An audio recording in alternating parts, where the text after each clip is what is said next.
I am not the biggest fan of Doctor Who, but I do like Doctor Who, and some of my friends are really big fans of Doctor Who. And I've watched several of the past seasons, and I didn't watch any of the new season, and I just really don't want to. First, I have a rule. When people start engaging in culture war nonsense, I avoid it, for the most part, right? Obviously, there's things that are literally involved in the culture war, so I pay attention because I comment on this stuff. But when I want to watch cartoons, when I want to watch a TV show about a Time Lord in outer space who can travel, with different people on various adventures, I don't want it to be about the culture war, okay? I'm watching the Magic Space Wizards for fun, to get away from this, okay? Sometimes I am forced to comment on it, like now. Because there's a really interesting thing happening. From this story from Radio Times, Julie Hesmondhalgh, I'm sorry I can't pronounce your name, it's not intentional, reacts to claims that Doctor Who is too politically correct in the new series. The Coronation Street actor who guest stars in the sci-fi series' next episode dismissed criticism of the sci-fi drama's perceived change in tone as a load of bollocks. The Rotten Tomatoes score for Doctor Who is ridiculously low. It's something like 26%. It's actually 23%.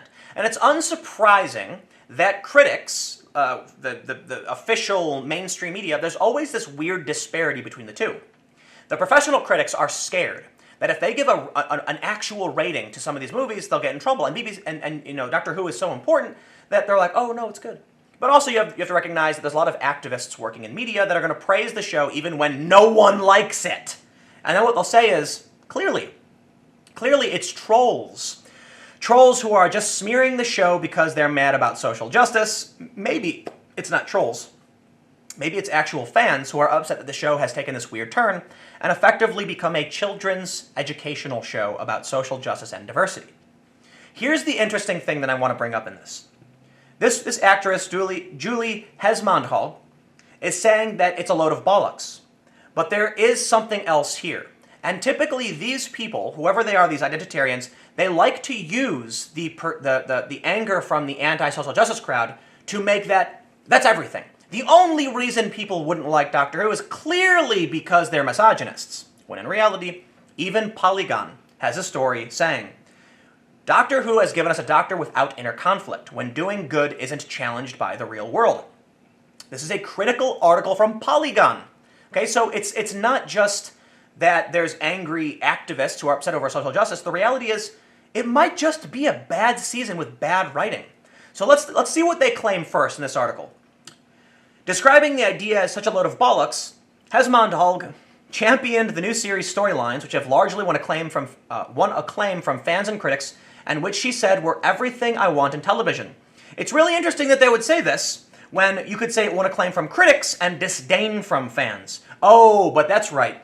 The 77% of people who who don't like it are just misogynist trolls who don't actually watch the show. Look, you've either got to recognize that you can't just... It's a conspiracy theory. It's always a conspiracy theory that trolls are doing everything. No, the reality is the fans didn't like it. The fans don't like it. Maybe there's new fans, for sure. To watch that first episode and see proper diversity and representation was absolutely brilliant to me, she added. I was so buzzing off it. Yes, let's talk about this idea, okay? It's absolutely wonderful to see someone sitting with a plate full of vegetables in front of them. You don't always need vegetables, though. Sometimes you do need other things. The point is, just because you see something that looks healthy doesn't mean it is. And this is the problem. The other issue is maybe it is healthy.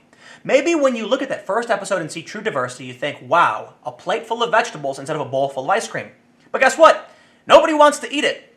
So you've got the critics saying, this is truly a very healthy dish, and we're very proud of it, and the fans picking at it and being like, not really. Can I have something else? Can you maybe put cheese on my vegetables? Okay? Like melted cheese on broccoli is pretty good. That's the analogy I love using for this, like trying to force feed vegetables to people. Well, people have a choice, and they're not going to choose this. Now, I'll be the first to admit, you shouldn't eat ice cream nonstop. And sometimes you do got to eat your vegetables.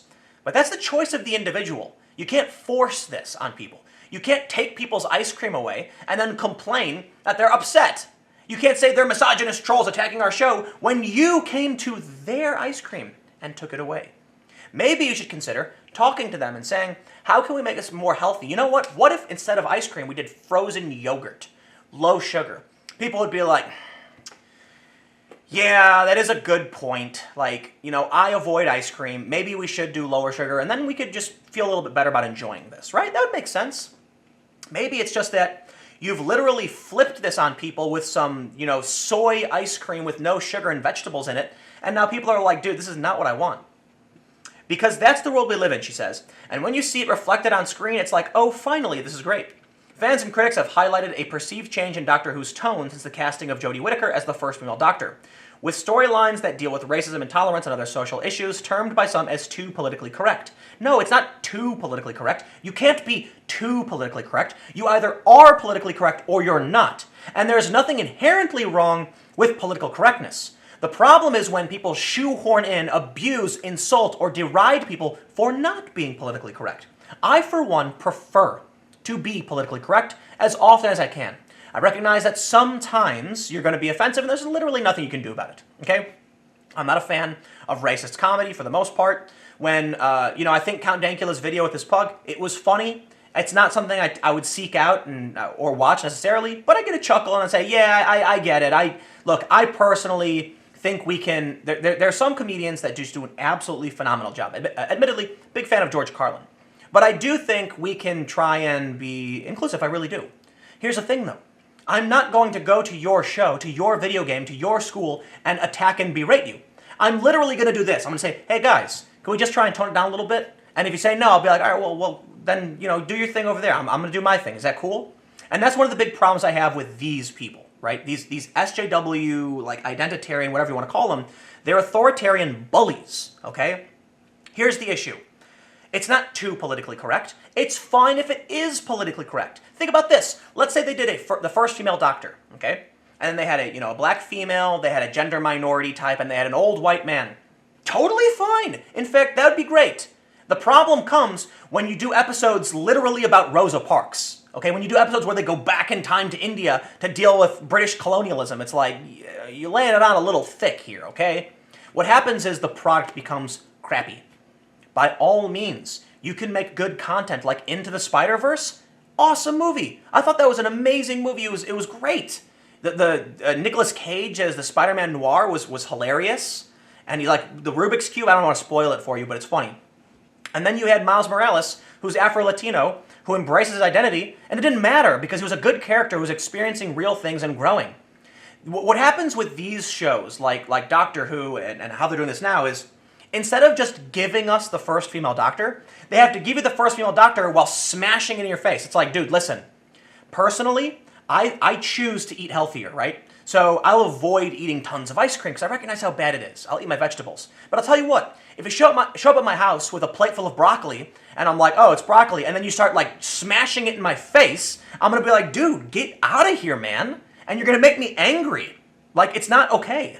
But I'll tell you what, if you came over and said, oh, I brought broccoli, by the way, I'd be like, yeah, I should probably have some broccoli, right? Is the vegetable thing working for you? I think it's a good analogy. Basically what ends up happening is they have done damage to the idea of real inclusivity and diversity, which I am in favor of. I think diversity is a strength. And what I mean by that is not this shallow skin color diversity you see on the left, and the criticism from the right is often in the same direction. Diversity means different viewpoints, different perspectives, different lived experiences, okay? To use their nomenclature. It means that certain people who experience different things are going to be able to explain things you might not understand because they come from a different, perspective. That's a good thing. You might hear some bad ideas and say, it's a bad idea, we're not going to do it. But then you might hear something you never heard before and go, ooh, interesting, I'd never thought about that. That's an interesting point to be made. But what happens with this is that they have mashed it all together. Give us the first female Doctor, and she deserves epic adventures like all the other Doctors did. Why do we have these great storylines of other Doctors traveling through time and going to France and, going to other planets, but then when it comes to the first female Doctor, you got to just look, when it comes to the first female Doctor, what do? They make the episodes about children's education. Do you think adults are excited to learn this stuff? They're going to be like, oh God, I don't need a lecture from you. I just want to go on an adventure. You want to make a kid's show, make a kid's show. But the first female Doctor deserved better. And this is the problem. I want and encourage a female Doctor Who. Not this way, though. Not like this, okay? Anyway, I'm going to go off on a rant, but the point I want to make is Polygon has pointed out that this Doctor is shallow. There's no inner conflict. It's a shell. This is what they've done. They've basically taken the name Doctor Who and the skin without the heart, and they jammed in a bunch of educational diversity stuff, making a children's show version of Doctor Who. And this does nothing for the idea of women's representation or minority representation.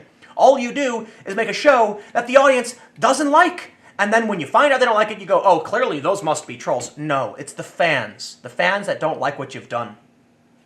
We'll see what happens. Anyway, I'm not just ranted too much about Doctor Who. I got another video coming up. Stick around and I'll see you in a minute.